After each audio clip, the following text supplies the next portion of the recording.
పాలకూర పప్పు చేస్తున్నాను. ఎలా చేయాలో చూద్దాం రండి. ఆనియన్స్, మిర్చి తీసుకోండి, కరివేపాకు తీసుకోండి 2 రెబ్బలు, అల్లం తీసుకోండి బాగా దంచి, కొత్తిమీర, పప్పు కందిపప్పు, పాలకూర 3 కట్టలు తీసుకోండి, సన్నగా తరుక్కోండి పాలకూర, మెంతులు, జీలకర్ర, ఆవాలు, కారం, సాల్ట్, పసుపు. స్టవ్ ఆన్ చేసుకొని కుక్కర్ పెట్టి ఆయిల్ వేయండి. కొద్దిగా ఆవాలు వేసుకోండి, కొద్దిగా మెంతాలు, కొద్దిగా జీలకర్ర,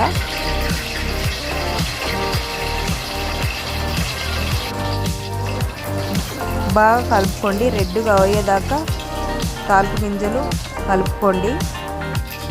ఆనియన్స్, మిర్చి వేసుకోండి, వేసుకొని కలుపుకోండి. బాగా కొద్దిగా రెడ్ అయ్యే వరకు ఉంచుకోవాలి. ఆయిల్లో బాగా ఎంగనివ్వాలి. కలుపుకోండి బాగా. కొద్దిగా అల్లం వేసుకోండి, దంచిన అల్లం వేసుకోండి, టేస్ట్ బాగా ఉంటుంది. ఇట్లా ఈజీగా చేస్తే పప్పు ఈజీగా అయిపోద్ది, చాలా టేస్టీగా కూడా ఉంటుంది. ఇలా చేసి చూడండి. కొద్దిగా కరివేపాకు వేసుకోండి 3 రెబ్బలు. కరివేపాకు వేసుకొని బాగా కలుపుకోండి.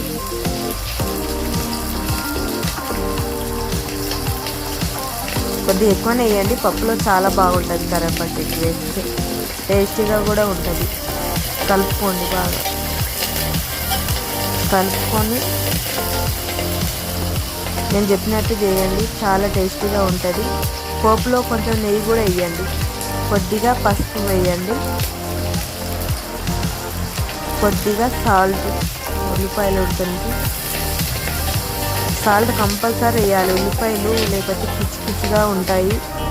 సాల్ట్ వేసినప్పుడు కంపల్సరీ సాల్ట్ వేయండి, మెత్తగా ఉడుకుతాయి ఉల్లిపాయలు. కలపండి బాగా.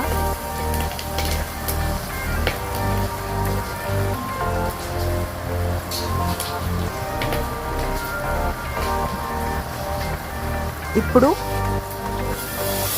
కందిపప్పు వేసేసుకోండి. ఉల్లిపాయలు ఉడికినాయి కాబట్టి కందిపప్పు వేసేసుకోండి.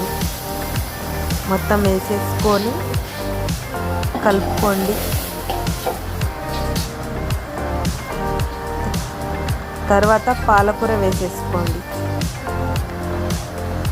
కప్పు మొత్తం 3 కట్టలు మొత్తం పాలకూర వేసేసుకోండి. పాలకూర ఎక్కువగా ఉంటేనే చాలా బాగుంటుంది పప్పు.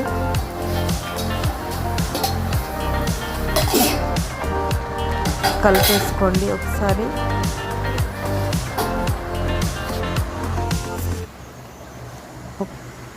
వాటర్ వేసేసుకోండి, 4 గ్లాసులు వాటర్ వేసేసుకోండి. 3 లేక 4 గ్లాసులు వేసేసుకోండి వాటర్. ఒకసారి కలుపుకోండి మొత్తము.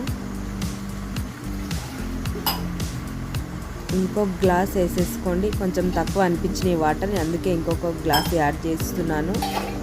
కలుపుకోండి ఒకసారి.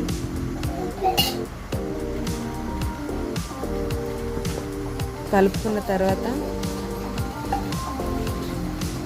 ఇంకొక గ్లాస్ వేయండి. నేను 5 గ్లాసులు వేసాను, కొద్దిగా పప్పు ఎక్కువగా ఉంది అందుకే 5 గ్లాసులు వేసాను. కుక్కర్ మూత పెట్టేసేయండి. 3 విజిల్ వచ్చే వరకు ఉంచుకోండి. 3 విజిల్ రావాలండి కంపల్సరీ, అప్పుడు టేస్ట్ బాగుంటుంది.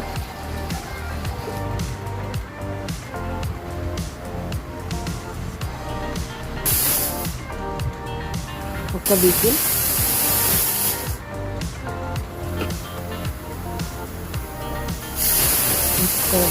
రెండో విజిల్, 3 విజిల్ ఆఫ్ చేసుకోండి స్టవ్.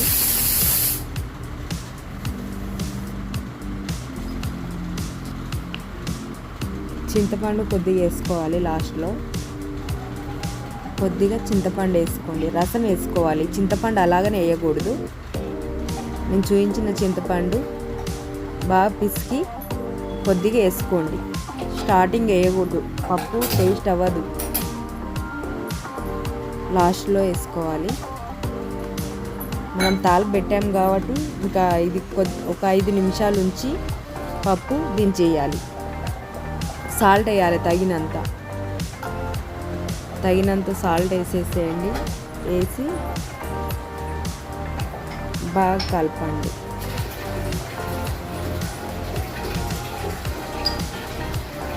ఉడకనివ్వండి కొద్దిగా. నేను కొద్దిగా సాంబార్ మసాలా వేసాను టేస్ట్ కోసం, చాలా బాగుంటుంది. మా పిల్లల కోసం కొద్దిగా పల్సా చేశాను. పాలకూర పప్పు కొద్దిగా గట్టిగా ఉంటే చాలా బాగుంటుంది. మా పిల్లలు ఇట్లనే తింటారు కాబట్టి కొద్దిగా పల్సా చేశాను, బాక్స్లో కట్టాలి కాబట్టి. మీరు కొంచెం గట్టిగా చేస్తే చాలా బాగుంటుంది. ఇంకా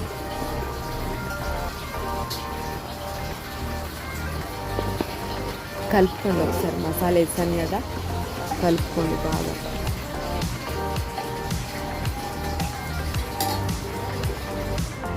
ఒక 5 నిమిషాలు బాగా ఉడకనివ్వాలి.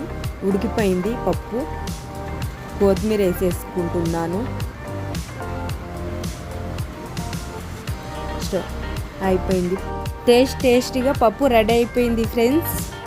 మా ఛానల్కి లైక్ చేయండి, సబ్స్క్రైబ్ చేయండి. పొద్దున చేసిన పాలకూర పప్పు ఫ్రెండ్స్, మామిడికాయ పచ్చడి పప్పు వేసుకొని తినడం చాలా బాగుంటుంది. నెయ్యి కూడా వేసుకోండి కొద్దిగా, సూపర్గా ఉంటుంది.